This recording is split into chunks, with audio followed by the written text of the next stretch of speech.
Sebelumnya, izin memperkenalkan diri. Nama saya Nimadila Aprilia dengan NIM 2027057, kelas 1A. Di sini saya akan menjelaskan tentang ROM. ROM atau range of motion adalah suatu gerakan otot pada seseorang yang harus dilatih karena sesuatu. Dengan tujuan untuk meningkatkan kekuatan seseorang, contohnya pada pasien-pasien pasca stroke atau mengalami kelemahan otot, kemudian pada pasien-pasien pasca patah tulang, dan lain sebagainya. Jadi yang menyebabkan seseorang mengalami kelemahan pada anggota geraknya akan dilakukan ROM. Dengan tujuan supaya mengembalikan kekuatan otot. Pada anggota yang tidak bisa dilakukan ROM, maka yang dilakukan ROM adalah anggota gerak yang satunya, supaya tidak mengalami atrofi atau kelemahan pada otot. Lalu dilakukan ke semua area dari ujung kepala sampai ujung kaki. ROM ada dua jenis, yaitu ROM aktif dan ROM pasif. ROM aktif yaitu ROM yang dilakukan pada diri sendiri, jadi kita mampu.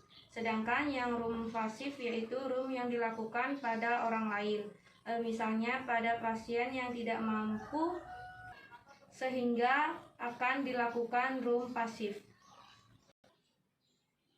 Contoh ROM pasif yaitu sebelumnya dilakukan pengkajian terlebih dahulu.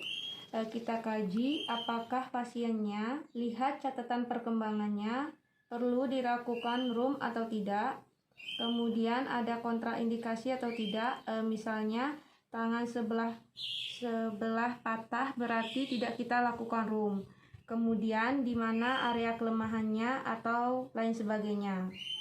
Kemudian kaji juga kemampuan dirinya untuk melakukan ROM. Ibu coba angkat tangannya. Oh, tidak bisa ya Bu. Baik, kalau begitu saya bantu ya Bu. Ini berarti melakukan ROM pasif karena saya yang membantu ibunya. Contoh ROM pasif yaitu lakukan untuk ekstensi. Oke Bu, kita lakukan latihannya ya. Segala sesuatu yang dibantu itu merupakan ROM pasif, sedangkan yang dilakukan diri sendiri itu merupakan ROM aktif. Ada gerakan dasar dalam melatih sebelum melakukan ROM aktif dan ROM pasif. Dalam melakukan ROM, boleh sehari sekali, boleh 2 kali dalam sehari, dalam hitungan antara 8-10 kali gerakan setiap gerakan. Contohnya yang pertama itu gerakan fleksi, adalah gerakan untuk menundukkan. Ini fleksi. Kemudian yaitu gerakan ekstensi, yaitu gerakan untuk meregangkan. Itu ke atas. Untuk fleksi dan ekstensi yang digunakan di tangan itu pada siku. Fleksi, ekstensi, dan hiperekstensi. Kalau misalnya di pergelangan tangan, contohnya fleksi, ekspansi, hiperekspansi. Kemudian untuk elevasi dan depresi, elevasi yaitu gerakan mendorong ke atas, sedangkan depresi yaitu mendorong ke bawah, yang biasanya dilakukan di bahu, contohnya elevasi, depresi, depresi. Kemudian rotasi itu berputar 360 derajat, contohnya pada kepala, seperti saat kita melakukan olahraga, dan rotasi bisa juga dilakukan pada bahu, contohnya.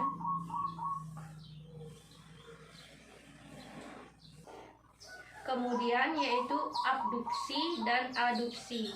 Abduksi yaitu gerakan yang menjauhi badan, sedangkan aduksi yaitu gerakan yang mendekati badan.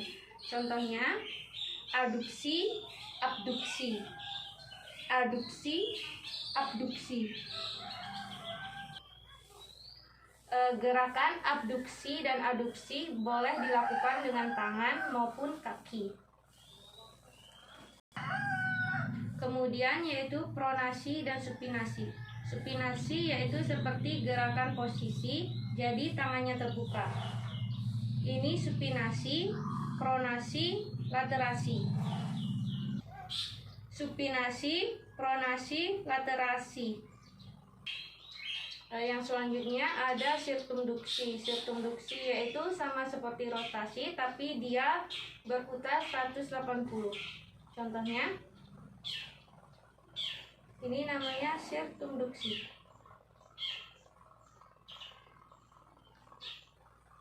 Kemudian yaitu hiperekstensi. Hiperekstensi itu berlebihan sampai ke belakang. Kalau misalnya ini fleksi, ini ekstensi, kemudian hiperekstensi itu berlebihan sampai ke belakang. Sekian penjelasan tentang room dari saya. Saya ucapkan terima kasih.